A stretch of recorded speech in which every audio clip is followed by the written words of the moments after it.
छोटूभाई पाटिल, पूर्व उपाध्यक्ष भारतीय जनता पार्टी सूरत शहर। आज वॉर्ड नंबर 24 ની 4 ઉમેદવારો જંગી બહુમતીથી ચૂંટાઈને આવ્યા છે। એની પાછળનો એક ભારતીય જનતા પાર્ટીનો કાર્યકર્તા 365 દિવસ દોડતો હોય છે, એનો આ પરિણામ છે। અને અમને જે માર્ગદર્શન આપવાવાળા છે કેન્દ્રના જળશક્તિ મંત્રી આદરણીય CR પાટીલ સાહેબ, શહેર અધ્યક્ષ પરેશભાઈ અને અમારા જે કોર્પોરેટરો અત્યાર સુધીમાં થઈ ગયા, એમને જે કરેલી કામગીરી છે એનો આ પરિણામ છે। સાહેબ, પક્ષવાળા તમને ગમે તેવું તમારી પાર્ટી વિશે બોલે, એ વિશે તમારે શું કહેવું છે? જો કૂતરું વસતું હોય તો આપણે ઘસાય નહીં। ભારતીય જનતા પાર્ટીના કાર્યકર્તા પરિણામ આપવામાં માહિર છે। 365 દિવસ દોડતા હોય છે, લોકોના કામ કરતા હોય છે, એમને ખબર છે, કાર્યકર્તાને ગેરંટી છે। એમની પાછળ અમે દોડતા નથી, કેમ કે એ લોકો અમને ઉશ્કેરવા માટે પ્રયત્ન કરે અને સિમ્પથી મેળવવા માટે પ્રયત્ન કરતા હોય છે, પણ અમારા કાર્યકર્તા કોઈ જગ્યાએ લડ્યા નથી, કેમ કે એ લોકો ભલે અમારા કાર્યકર્તાને ઉશ્કેર્યા હશે, આક્ષેપ કર્યા હશે, પણ આ ભારતીય જનતા પાર્ટીનો કાર્યકર્તા છે, એક શિસ્તબદ્ધ કાર્યકર્તા છે, એ કોઈ દિવસ આવા કામ નથી કરતા। અલથાણમાં પાટીદાર કરીને તમને જે એ કરવા માંગ્યું એના વિશે શું કહેવા માંગો? એ તો આપવાળા જ હતા, એમાં એને તમે પેપરમાં પણ વાંચ્યું હશે, એમાં હું વધારે કઈ વાત કરીશ નહીં। લોકો પરિણામ જોશે એટલે તમને ખ્યાલ આવી જશે।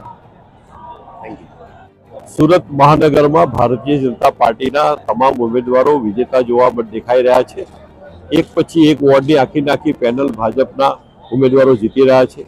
સમગ્ર સુરત મહાનગરની જનતાએ ફરી એક વખત આદરણીય નરેન્દ્રભાઈ મોદી સાહેબ પર વિશ્વાસ અને ભરોસો રાખીને મતદાન કર્યું છે, એ બદલ તમામ જનતાનો હું આભાર વ્યક્ત કરું છું અને ઋણ સ્વીકારું છું। આવનારા દિવસોમાં સુરતને એક વૈશ્વિક કક્ષાનું વિકસિત સુરત બનાવવા તરફ સમગ્ર ભાજપની ટીમ કામે લાગશે અને ફરીથી સુરતની ગુંજ પૂરા વિશ્વમાં સંભળાશે।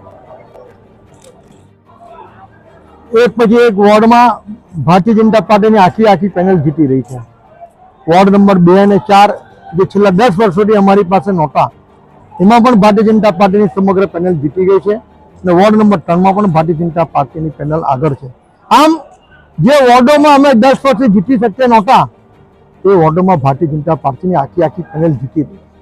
મોદી સાહેબના વિકસિત ભારતના સ્વપ્ન અને સંકલ્પમાં સુરત શહેરની પ્રજાએ અતૂટ વિશ્વાસ અને ભરોસો મૂક્યો છે।